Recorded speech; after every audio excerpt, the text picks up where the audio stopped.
First reading and homily for the third Sunday of Advent, Year A. A reading from the prophet Isaiah. Let the wilderness and the dry lands exult. Let the wasteland rejoice and bloom. Let it bring forth flowers like the jonquil. Let it rejoice and sing for joy. The glory of Lebanon is bestowed on it, the splendor of Carmel and Sharon. They shall see the glory of the Lord, the splendor of our God.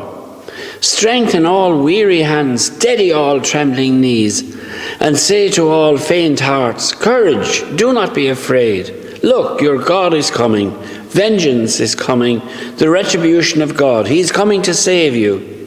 Then the eyes of the blind shall be opened, and the ears of the deaf unsealed. Then the lame shall leap like a deer, and the tongues of the dumb sing for joy. For those the Lord has ransomed shall return. They will come to Zion, shouting for joy, everlasting joy on their faces. Joy and gladness shall go with them, and sorrow and lament be ended. The word of the Lord.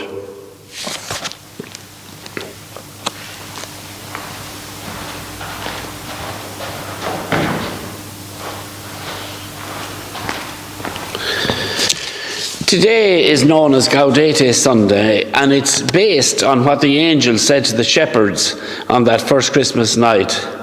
They said, "Behold, I bring you news of great joy, a joy to be shared among the people. Today a Saviour has been born to you." Joy doesn't have a lot in common with pleasure.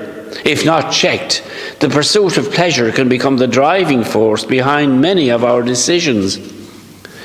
Compared to our grandparents, or certainly great-grandparents' generation, our tolerance level of pain or discomfort is very much lower than theirs. Winters, I'm told, were a lot colder years ago, but there was no hot, warm hubs for them. Hedonism, or pleasure-seeking, has been described as one of the overriding characteristics of our age. The danger is that it can cause us to focus too much on ourselves at the expense of others. We know there is a wicked pleasure in sin and excess.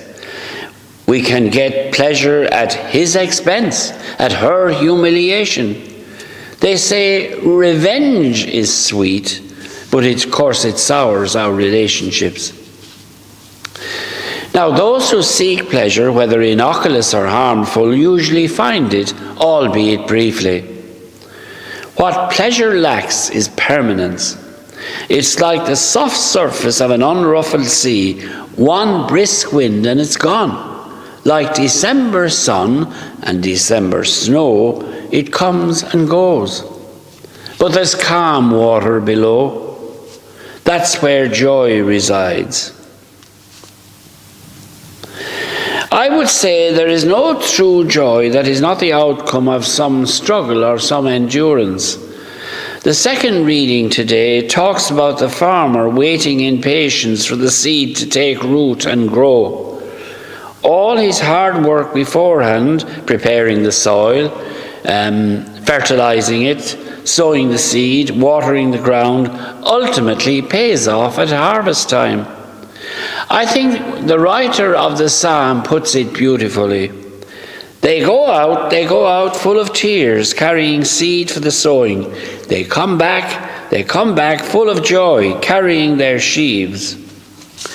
Just like the growing seed, Christian joy takes time to mature. It takes 9 months, for instance, before a baby is born, but joy is the eventual outcome, or at least it should be. Despite the abject circumstances of Jesus' birth, Mary experienced this joy and said as much to her cousin Elizabeth. "My spirit rejoices," she said, "in God my Saviour." Even John the Baptist jumped with joy in his mother's womb. Incidentally, blobs of tissue don't jump for joy. Another thing about joy, it's contagious even in our day-to-day encounters. They say, laugh and the world laughs with you, weep and you weep alone. People prefer cheerfulness in a person. A person who is cheerful will have company, but someone who is gloomy will often end up alone.